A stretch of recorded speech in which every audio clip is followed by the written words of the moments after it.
sempre usar novas táticas. E agora, na quarta volta cíclica, que vem a ser essa falta de autoridade, e esse cadáver, o que é, hein? E o mar tornado em sangue. Já imaginaram o Oceano Atlântico todo vermelho, de sangue? E vocês acham que Jesus está brincando?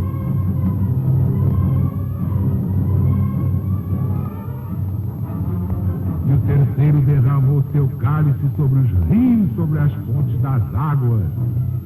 E elas se converteram em sangue. Olha aí. Mas claro que, na primeira volta cíclica, os rios convertidos em sangue são as províncias ensanguentadas com as guerras civis. Porque então é que se levantaram os 30 tiranos, cujas vidas temos escritas aí por Trevélio Polião. Basta consultar História Augusta, é o livro dele. Nada menos de 30 tiranos com as suas loucuras.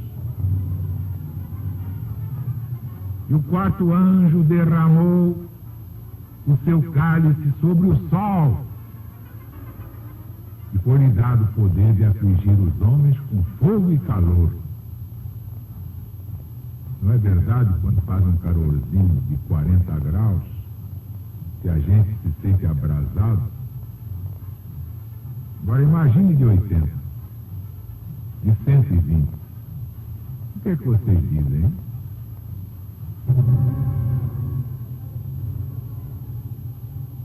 Mas para significar os excessivos calores, e em consequência desses calores a seca, e em consequência da seca a fome total, é que vemos aí o efeito do ato do quarto anjo vingador. Em Dionísio de Alexandria se vê o Nilo, o rio Nilo, completamente seco por um grande calor que tudo abrasou. E em Cipriano, outro autor famoso do tempo, vimos foi uma fome total. E ainda vem tanta coisa por aí, quem diz não sou eu não, é o Apocalipse de Jesus. E blasfemaram o nome de Deus. Em lugar de se converterem, era tal a cegueira dos idólatras que ainda imputavam esses males públicos aos cristãos. E quem o diz é o próprio Cipriano. E esta iníqua e blasfema imputação durou até o tempo de Santo Agostinho, para que se patenteasse a sua falsidade. Ele aconselhou a seu amigo Paulo Orósio, não Osório, Orósio, presbítero bracarense. Agostinho aconselhou a Orósio que escrevesse a sua história toda dirigida a este fim. E com o mesmo Orósio, Santo Agostinho escreveu sua obra De Civitate Dei, da Cidade de Deus. Mas não é essa aí de Jacarepaguá, não. Derramou igualmente o quinto anjo o seu cálice sobre o trono da besta. A besta, como já vimos, é Roma. A praga, o flagelo de Deus sobre o trono da besta, é a majestade dos imperadores, vilipendiada torpemente.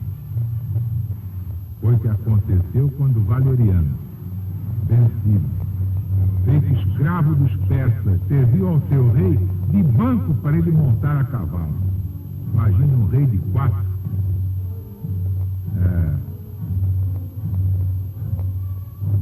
Poder somente com Deus. Ninguém tem poder nesse mundo. Quando depois de sua morte foi esfolada a sua pele, pendurada no templo, como eterno padrão de tão formosa vitória dos egípcios contra os romanos.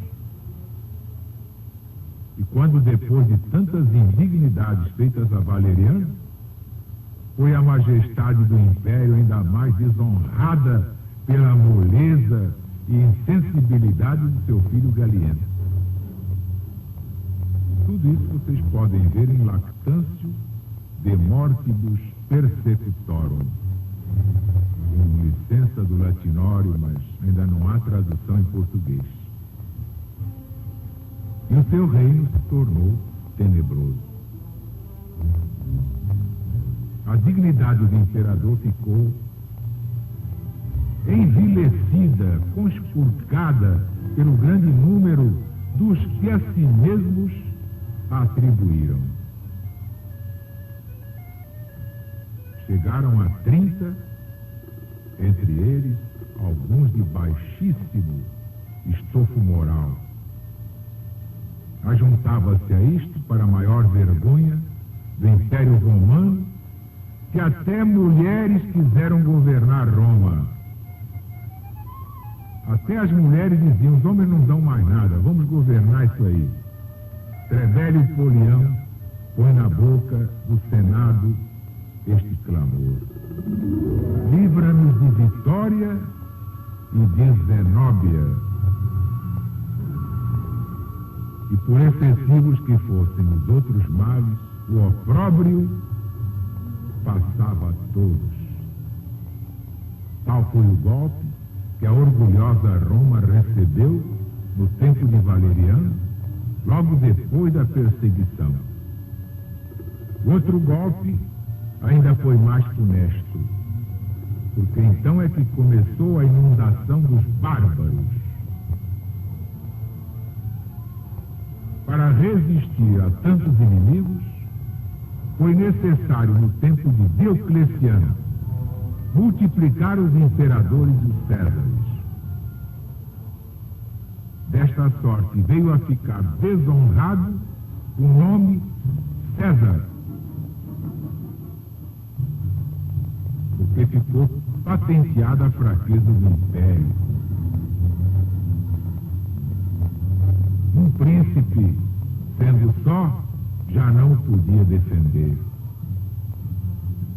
Os encargos de impostos públicos foram aumentados a um excessivo ponto para sustentar imensas despesas de 3, de 6 e de 9 imperadores juntos.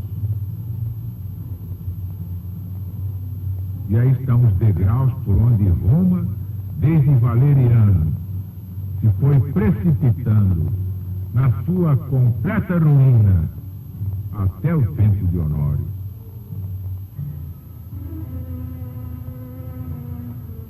E secou as suas águas para que se aparelhasse caminho para os reis do Oriente. Reparem, tudo que São João previu, naturalmente, ditado por Jesus, aconteceu. Tudo aconteceu, só falta a parte do fim do ciclo de 2000 anos. Quando é profecia de Deus, é coisa séria para se respeitar. Que acontece mesmo. Não está sujeita ao calculismo de nenhum futurólogo. Ora, no estilo dos profetas, secarem-se as águas significa abrir passagem.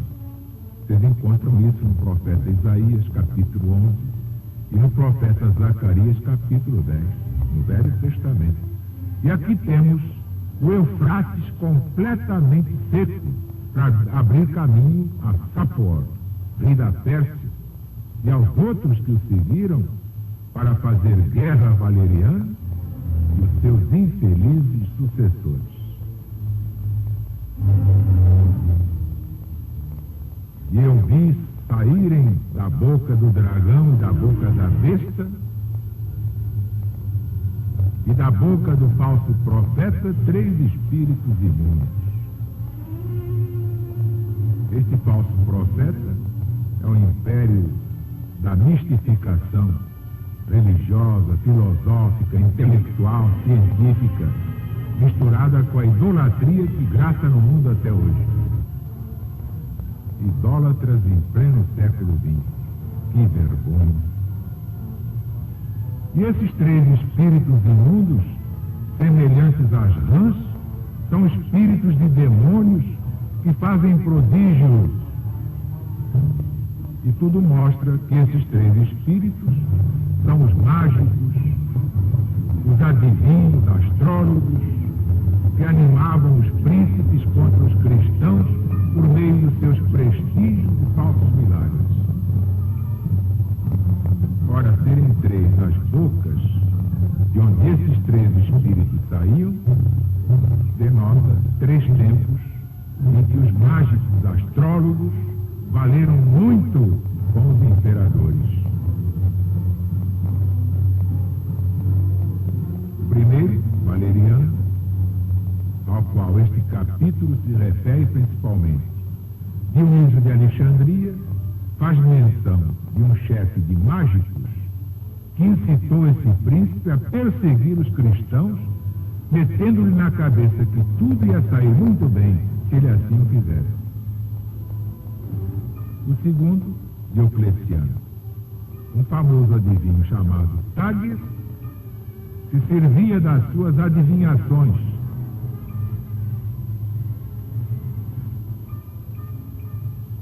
E tudo isso prova o quê?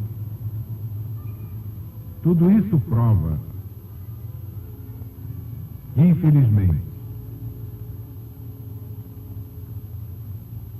quando o rei, quando o governante, o príncipe, o imperador, o presidente, o primeiro-ministro não tem iluminação espiritual, fica à mercê de qualquer astrólogo mistificador.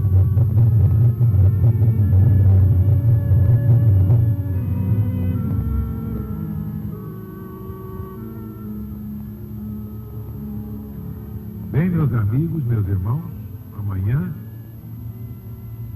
voltaremos com o Apocalipse de Jesus segundo São João.